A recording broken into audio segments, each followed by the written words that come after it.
Tudo bom, JB? Aqui retomando o quadro Livre Expressão, hoje com convidado o vereador, presidente da Câmara Municipal de Santos, Adilson Júnior, um cara que eu já conheço há um bom tempo, que faz uma boa atuação na Câmara e tenho o prazer hoje de estar com ele aqui. Tudo bom, Adilson? Tudo bem, Luciano? Prazer estar aqui com você. Olá, JB, amigos que nos assistem. Obrigado pela oportunidade. Queria eu agradecer a tua presença aqui. O Adilson está no 4º mandato como vereador. Ele começou no primeiro mandato eleito pelo PT, depois passou pelo PTB, hoje está no PP, não é isso? Teve um momento de atuação como oposição, depois governo, já foi líder do governo e está pela 2ª vez como presidente da Câmara. Conta um pouco dessa tua experiência. Olha, realmente é uma grande experiência, né? Você fala, eu sou nascido e criado na Zona Noroeste, né? Ou seja, e sempre tive uma proximidade muito grande com hoje que eu faço parte da Câmara com ela, que é a vereadora Thelma de Souza, né? Ou seja, cresci ouvindo falar da Thelma, né? O mito da Thelma, ou seja, ela tem um legado, sem dúvida alguma, que dispensa comentários, né, na cidade, por a sua atuação como deputada federal, estadual, prefeita, né?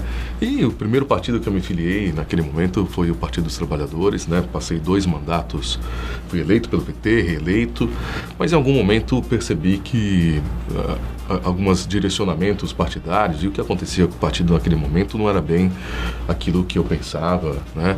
Por mais que em Santos sempre o PT teve pessoas que nunca tiveram nenhum escândalo, nem nada, mas mesmo assim achei que não condizia mais com aquilo que um dia eu, enquanto jovem, né, eu fui eleito bastante jovem, eu fui por 2 vezes o mais jovem vereador da Câmara, não era mais aquilo que eu imaginava, que eu pensava, então migrei, né, fui para o PTB e com isso também adquiri uma experiência, né, e ao longo desse processo me tornei presidente da Câmara, né? Que foi uma importância assim sem precedentes, né? Porque não só a formação também que eu tenho, lógico que eu sou da área da comunicação, mas ao longo da vida política também fui estudar também desse tema, fui fazer gestão pública e pude colocar em prática, né? E a gente de fato conseguiu implementar um modelo de gestão na Câmara naquele momento, até talvez esses são alguns elementos que me faz ter a honra de, pela 2ª vez, presidir a casa e dando resultados até então bastante positivos, não só para a Câmara, mas principalmente para a municipalidade. É isso que você está falando. É uma verdade, eu reconheço o teu trabalho, você sabe que eu acompanho há muito tempo o trabalho da Câmara de Santos, né, e da própria Prefeitura. Sim. E esse trabalho que você fez, realmente, eu particularmente, principalmente na parte da administração em si, da Câmara, você inovou e fez algumas coisas diferentes. Exato. Então, isso é legal falar, porque às vezes as pessoas falam, mas o que o presidente da Câmara faz? Ele, claro, ele preside os trabalhos, ele tem toda a condução, né, do poder legislativo, mas ele também tem que administrar aquele poder e os serviços que aquele poder presta, né? Sem dúvida. E isso você conseguiu, com esse novo modelo, proporcionar uma mudança, uma diferença do que era a gestão, as gestões, vamos dizer assim, anteriores, e passou com uma marca sua. Você quer falar um pouco disso? Claro que também, Luciano, a gente não faz nada sozinho, né? Graças a Deus a gente tem um bom time, um time que é sinérgico, né? Que passa desde da chefia de presidência da Câmara até todos os nossos colaboradores, ou seja, e que consegue também entender aquilo que a gente uma vez idealiza. Por exemplo, essas são as placas fotovoltaicas, né? Na minha primeira passagem como presidente, a gente imaginou isso que seria possível.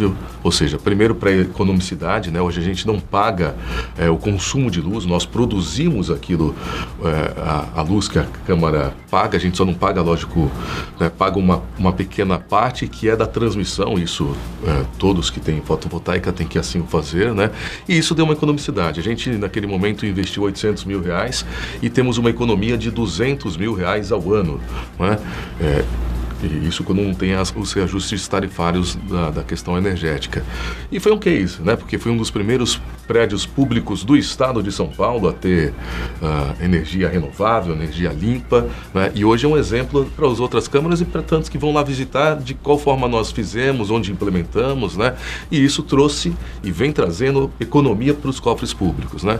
Além disso, a gente também, eu costumo dizer que a gente faz a gestão do fazer mais com menos, né? E aí fomos aparando algumas arestas, fazendo realmente um fluxograma na Câmara, né? Criando um cronograma, ou seja, para que a gente tenha o respeito que as pessoas esperam dos seus representantes, né? Como você disse, o presidente da Câmara, ele também faz a administração da Câmara. E a Câmara de Santos hoje tem um orçamento de 121 milhões de reais. Não é pouca coisa, né? E é dinheiro público. E assim a gente fez. Agora, recentemente, o ano passado, a gente conseguiu mais um marco histórico, né? A gente conseguiu devolver para a população, para cada cidadão santista, metade desse orçamento. Ou seja, de 121 milhões, nós devolvemos 60 milhões de reais.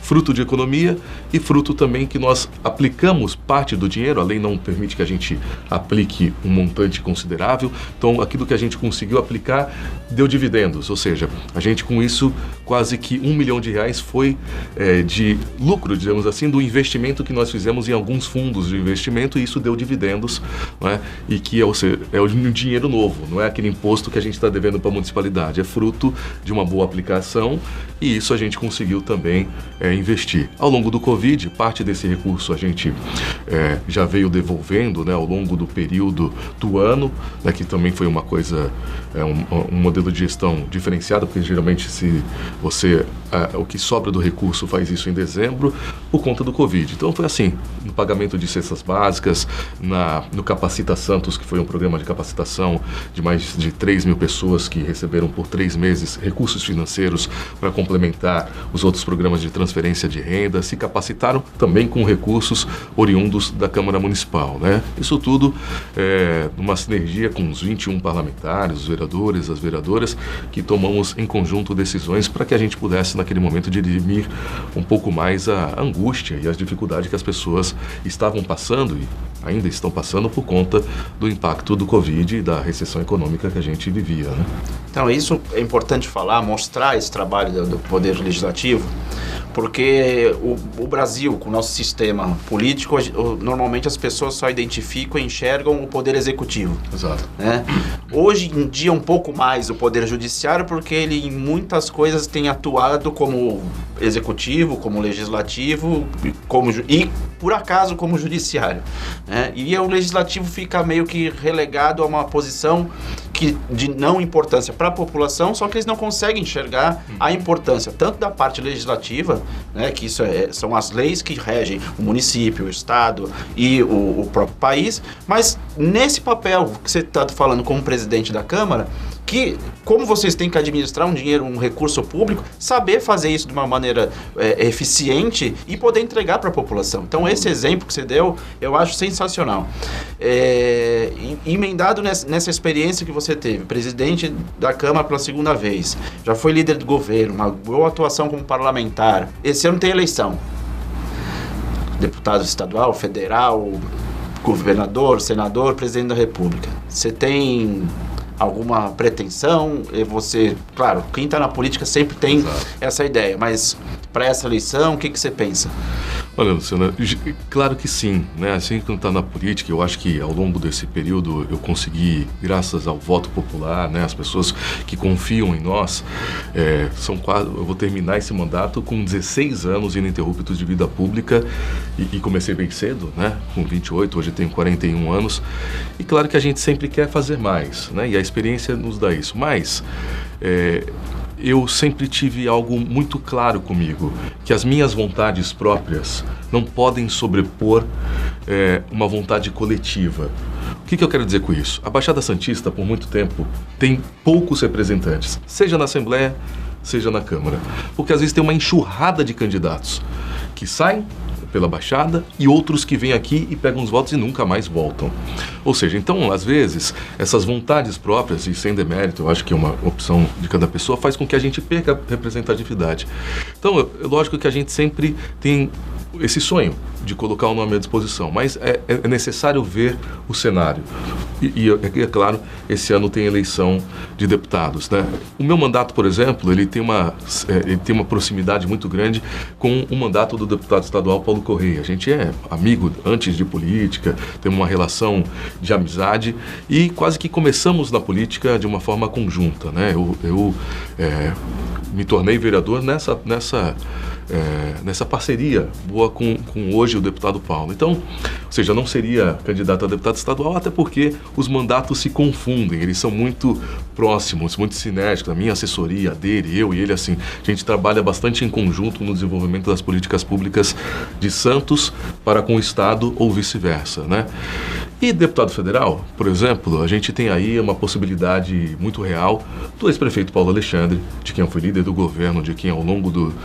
tá aí no livro dele, o agradecimento dele a algumas figuras, é claro, mas também a nós, né? Ou seja, por tudo aquilo que a gente conseguiu desenvolver juntos. A entrada da cidade, eu era o líder do governo naquele momento, de convencimento, de aprovar recursos, a nova Ponta da Praia, por exemplo, um novo modelo de que o empresário dá uma compensação para a cidade. Lá estava eu, ou seja, várias ações que a gente vê na cidade passaram por mim ao longo do governo do prefeito Paulo. E ele tem uma possibilidade real, né, credenciado para ser candidato a deputado federal. Ou seja, de novo, então, eu penso que a gente pode dar um passinho para trás, somar força para que a gente tenha bons representantes e, aprove a Deus, mais representantes, mais representatividade para Santos e para a região. E falando de poder executivo, a gente tem prefeito, já está com 1 ano e 1 mês de mandato. Como é que você avalia esse primeiro ano de gestão? Eu avalio de uma forma muito positiva, até porque ela foi desafiadora, né? O gestor começar um mandato com algo novo e do dispêndio financeiro como foi e como está sendo o Covid é algo desafiador. Porque o dinheiro público é como os nossos recursos, o recurso de cada cidadão que trabalha e tem o seu orçamento. Imagina no meio disso tudo você ter que investir em algo que você nem esperava, que o mundo não esperava e canalizar boa parte do recurso para isso. É claro que em outros lugares vão faltar, porque o dinheiro público ele não é infinito, pelo contrário, né? E também em momentos desse ele sofre uma queda, né? Porque naturalmente as pessoas perdem emprego, ou seja, tem menos poder econômico e isso também tem reflexos no que a prefeitura afere através de impostos e taxas, né? Então, ou seja, por essa razão, eu penso que o prefeito Rogério ele foi muito assertivo, né? E eu ouso dizer que por conta até desse modelo que ele faz a gestão, né? De ouvir bastante, ouviu toda a Câmara, nos ouviu toda a sociedade e quando a gente ouve mais, a gente tende a errar menos.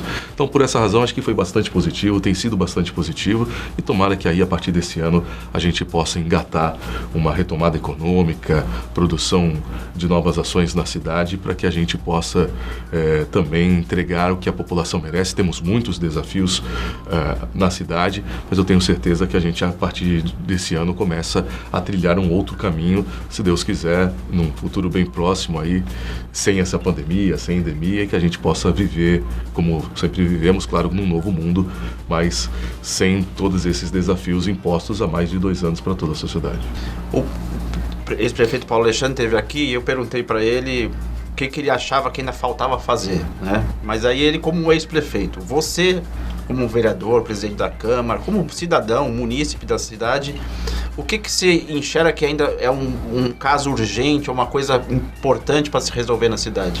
Eu acho que a gente precisa resolver, talvez de uma forma até que prioritária, a questão das favelizações, né, das favelização, ou seja, as pessoas que moram em condições subhumanas.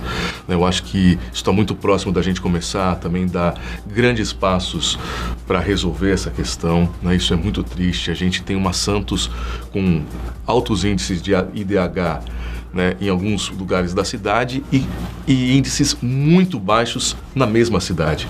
Isso não pode ser assim. A gente tem que ser uma cidade mais igualitária, mais justa. E isso passa também pela condição do que muitas pessoas vivem, principalmente na região das Palafitas, lá na Zona Noroeste.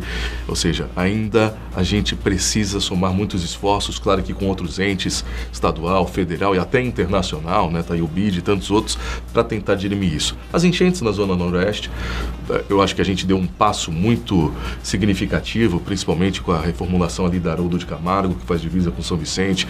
Hoje, já em obras, a primeira estação elevatória, que vai mudar muito a realidade, já vem mudando a realidade, principalmente de enchentes, mas ainda é o que acontece. Penso que também esse é um desafio e um avanço que nós temos que nos debruçar, né? A revitalização efetiva do centro, fomentar o nosso centro da cidade, né? Através do trade de turismo, através de um impulso econômico de atrair novos investimentos, né? E também a nossa área continental. Eu acho que está na hora de pensar a área continental como também uma mola propulsora, seja de uma atividade fabril, por exemplo, não poluente, o que é possível. A gente tem um porto aqui, a gente tem o maior porto da América Latina e a gente perde muita oportunidade de conseguir fazer ações de geração de emprego, de economia, também com o porto, né? Por exemplo, com as indústrias setor-portuária, que é uma questão fabril, né? Mas não poluente. Ou seja, a gente pode agregar valor em Santos das mercadorias que escoam por Santos, mas não necessariamente ficam aqui. Então, mas nesse ponto, o que você acha que afasta esse tipo de investimento? Eu acho que muita burocracia, né? Você brilhantemente atuou na Secretaria de Meio Ambiente. Por exemplo, se falar de área continental, fala assim, olha, mas X% dela é um APP, né? É uma área ambiental. Mas não quer dizer que você não pode ter alguma coisa, não quer dizer que você tem que estar tudo verde. Lógico que tem a sua preservação, mas você hoje tem modelos que você consegue manter a questão ecológica, ambiental e ser um indutor econômico, e ser um indutor de geração de empregos. A gente só não pode falar, olha, lá preservação ambiental. Não, então não faz mais nada, a gente só cuida das plantinhas e ad eternamente vai ser assim. Não é mais assim. Então eu acho que esses são desafios que precisam ser enfrentados, encontrar alternativas, porque elas existem, não é? E poder fomentar. E essa parte passa pela Câmara por uma mudança de legislação, para a adoção de novos parâmetros para esse tipo de zoneamento, vamos dizer assim, que não deveria só partir do governo, do Poder Executivo. Eu acho que é algo que tem que ser discutido na Câmara, e você, como presidente, pelo que você está falando aqui, é algo que dá para ser tocado nesse mandato. Sem dúvida, sem dúvida. Eu acho que a gente tem que aproveitar esse momento. A gente vive ainda uma retração econômica, a gente vive os piores índices da inflação, de IPCA, né, de todos os índices econômicos, e isso retrai o mercado. Eu acho que a gente precisa ser proativo e criativo na criação de novos modelos de negócios para gerar emprego, para gerar renda, para que o nosso jovem, ao sair das mais diversas universidades, trabalhem aqui, fiquem aqui. E é possível. A gente tem, por exemplo, o nosso parque tecnológico, né, que é um prédio brilhante. A gente precisa trazer, por exemplo, o trade do porto, as empresas do porto lá para dentro e falar qual é a tua necessidade. Porque as empresas do porto estão buscando hoje mão de obra fora daqui. A grande maioria do porto, da área de tecnologia da informação, não sai de Santos, porque a gente não forma essas pessoas aqui, a gente nem diz no mercado o que eles estão precisando. Então a gente precisa atrair esses investidores, estas empresas, e criar de fato esse ambiente conjunto entre o poder público, a iniciativa privada, na geração, por exemplo, de economia e renda. Não, isso que você está falando é perfeito. Ontem eu tive com o presidente da Associação Comercial, Mauro Samarco, e ele falou exatamente isso. Da parte de tecnologia, as pessoas têm que vir de fora. Exato. Porque Santos não está oferecendo. Precisa, tem demanda, mas não tem quem contratar na cidade. Tem que trazer de fora. Então, isso que você está falando, e acho que trazer o parque tecnológico é algo muito interessante para criar esse cenário de atração mesmo e fixação do jovem aqui na cidade. O tempo esgotou. Eu queria agradecer o Adilson, presidente da Câmara, vereador, meu amigo, trabalhamos juntos pela cidade. Sem dúvida. E é um prazer ter você aqui e, claro, contando com uma próxima participação. Com Te certeza. agradeço muito. A hora que quiser. Eu agradeço, Luciano, agradeço a você que nos deu a honra de nos assistir. Estamos sempre aqui à disposição para prestar contas daquilo que a gente faz no nosso mandato e que está sempre a serviço e à disposição das pessoas. Muito obrigado. Tá aí, JB, vereador, presidente da Câmara, Adilson Júnior, participando aqui do Livre Expressão. É um prazer mais uma vez estar aqui com você e um grande abraço.